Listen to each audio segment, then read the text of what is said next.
Shalom, berjumpa kembali dalam Suara Gembala.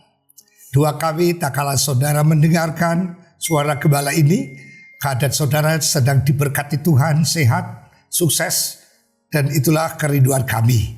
Hari ini saya ingin menyampaikan firman Tuhan dengan tema kerajaan Allah yang terambil dari Ibrani 12 ayat 28. Demikian bunyi firman Tuhan. Jadi karena kita menerima kerajaan yang tidak tergoncangkan, marilah kita mengucap syukur dan beribadah kepada Allah menurut cara yang berkenan kepadanya dengan hormat dan takut. Saudara, kerajaan Allah sering ditukar tempat dengan istilah kerajaan surga. Nah, kerajaan Allah digunakan secara umum dalam Injil Lukas, bahkan tulisan-tulisan Paulus yang lebih ditujukan pada orang-orang yang non-Yahudi, sedangkan sebutan kerajaan surga hanya digunakan dalam Injil Matius yang mulanya ditulis untuk orang Yahudi. Saudara, kerajaan Allah dalam bahasa Yunaninya dipakai kata basilia yang adalah sebuah ide sentral dari berita Injil, saudara. Nah, karena itu lebih dari setengah perumpamaan dalam kitab Injil berpusat pada ide tentang kerajaan Allah. Nah, setiap anggota kerajaan Allah itu memiliki ciri-ciri tertentu yang membuat mereka berbeda dengan orang kebanyakan. Apa kira-kira ciri-ciri anggota kerajaan Allah itu, saudara? Saudara, ciri-ciri anggota kerajaan Allah yang pertama adalah dia rasa haus akan Allah, saudara. Dikatakan dalam Matius 5 ayat 3. Demikian, berbahagialah orang yang merasa tidak berdaya dan hanya bergantung kepada Tuhannya. Itu dalam terjemahan bahasa Indonesia sehari-hari.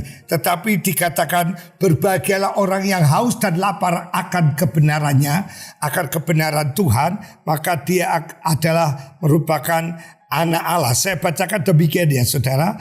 Matius pasal 5 ayatnya yang ketiga. Demikian. Berbahagialah orang yang miskin di hadapan Allah, karena mereka lah yang empunya kerajaan surga. Kata miskin itu artinya haus dan lapar, merasa tidak berdaya, rendah hati. Dialah ciri pertama sebagai warga kerajaan Allah.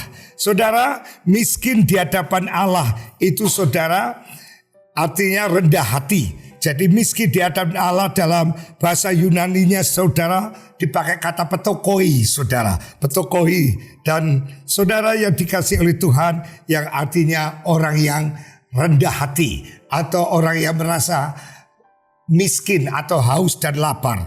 Nah, saudara yang dikasih oleh Tuhan, kita lihat di sini bahwa berbahagialah orang yang merasa miskin, rendah hati, haus dan lapar akan kebenaran, maka dialah sebagai orang yang mewarisi kerajaan Allah. Jadi ciri daripada seorang warga kerajaan Allah yang pertama adalah merasa miskin, rendah hati, haus dan lapar. Yang kedua, saudara, adalah dia menganggap saya ini rendahan, bukan apa-apa, tidak punya apa-apa dan tidak bisa apa-apa. Dia merasa bukan rendah diri, tapi rendah hati.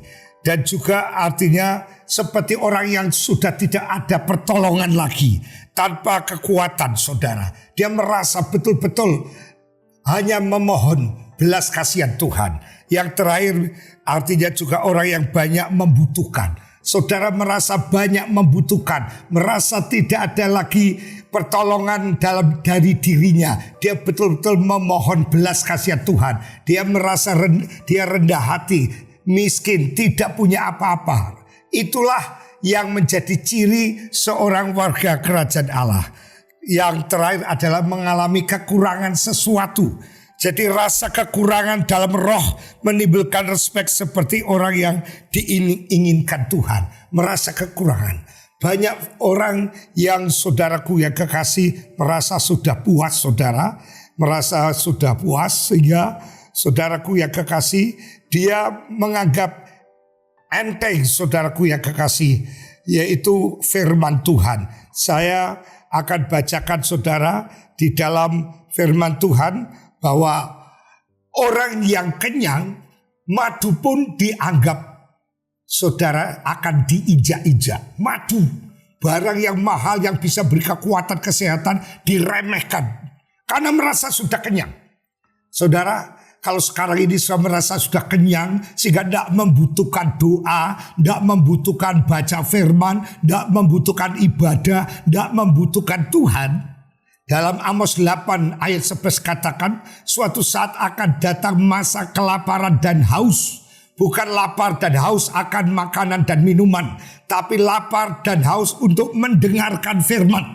Orang itu akan mengembara dari laut ke laut, pindah sana pindah sini dengan biaya yang mahal, hanya ingin mendengar firman, tetapi dia tidak mendapatkannya karena firman sudah diangkat oleh Tuhan. Dunia sudah tidak ada firman, hanya tanpa firman dia rebah, lesu, lelah, lemah.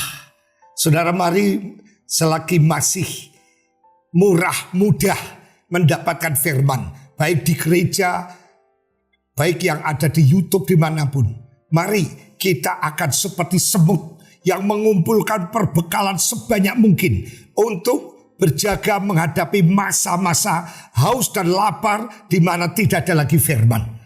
Mungkin saat ini saudara sudah terlalu sibuk mencari uang, sibuk di karier, sibuk dalam organisasi, sibuk sampai tidak ada waktu untuk firman, untuk doa, untuk baca Alkitab. Sebelum terlambat, saudara, mari kita akan melangkah mulai lagi.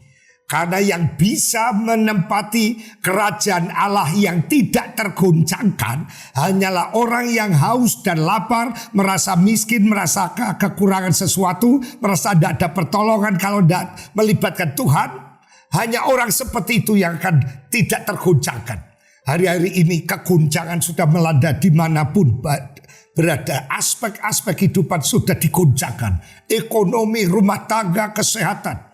Saudara, tapi ada satu tempat, yaitu satu kerajaan yang tidak tergoncangkan, yaitu di mana seorang yang punya rasa haus dan lapar, merasa kekurangan, merasa tidak punya apa-apa, merasa miskin di mata Allah, akan rohnya sehingga membuat dia bergairah, berapi-api, bersukacita untuk berkobar-kobar mencari hadirat Tuhan, mencari firman, berdoa, pelayanan. Orang seperti itu yang tidak akan tergoncangkan. Sekarang banyak orang murtad, banyak orang meninggalkan Tuhan karena kecewa, lemah dengan persoalan yang tak terselesaikan. Tapi kau tidak akan tergoncangkan dengan guncangan apapun.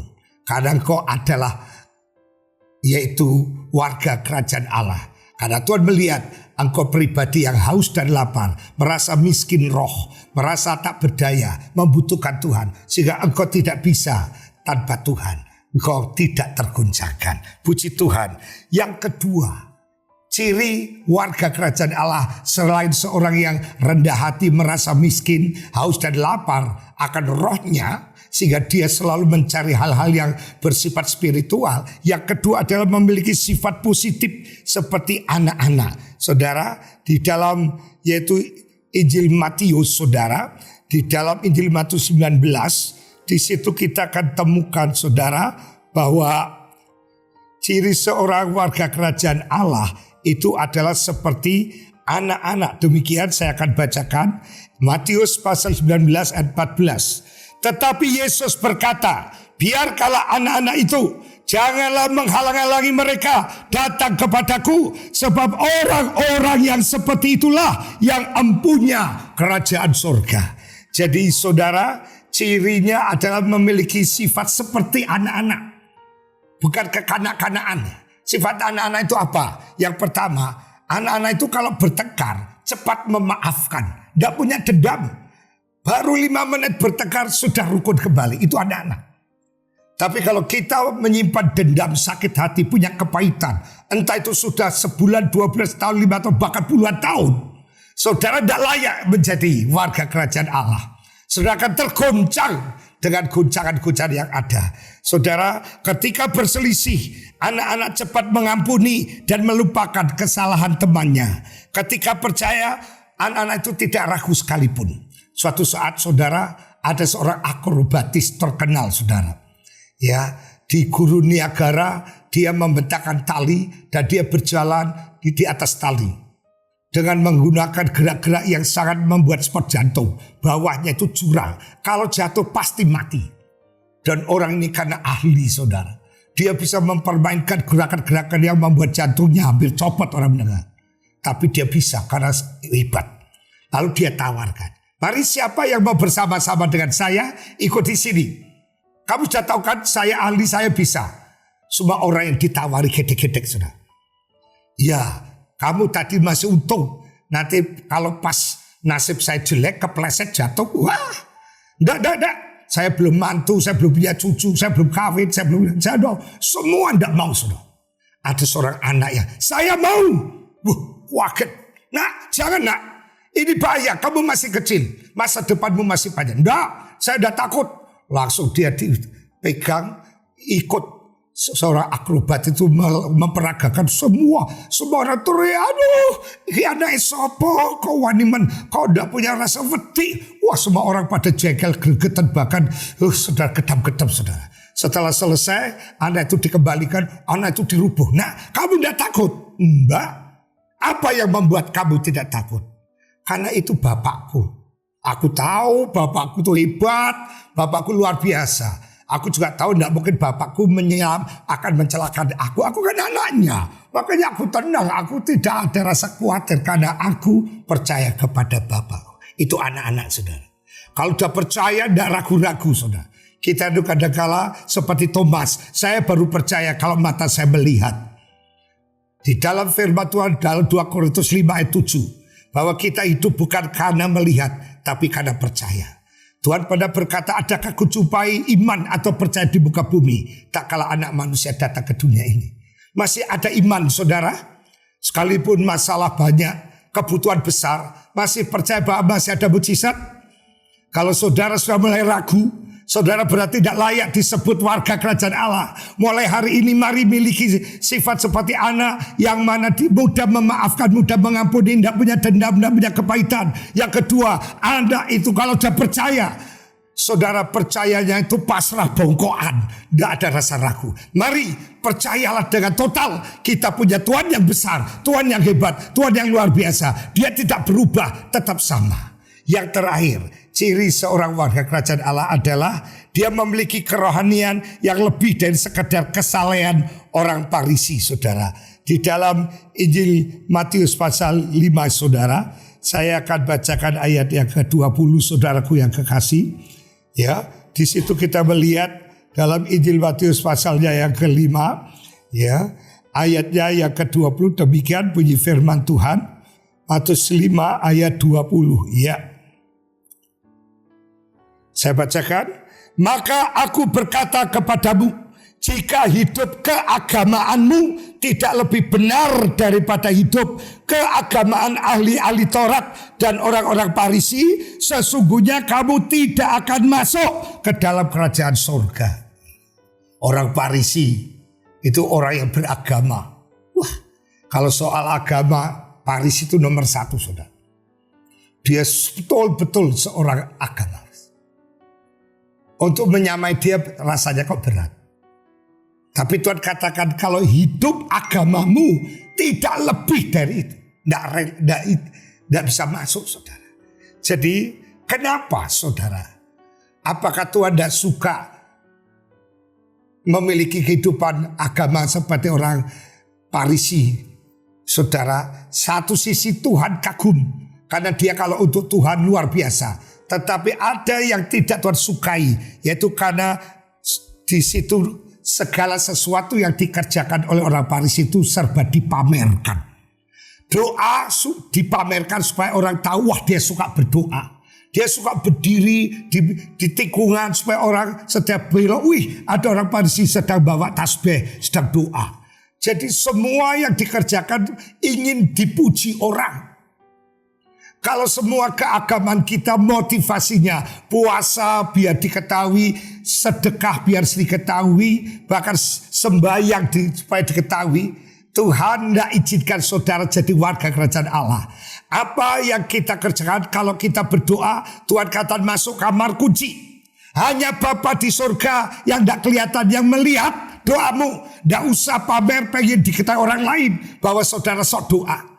Kalau puasa Tuhan katakan cuci mukamu dan kasih minyak rambutmu supaya kelihatan berseri-seri, ndak ketok, ndak ketoroi kalau saudara poso.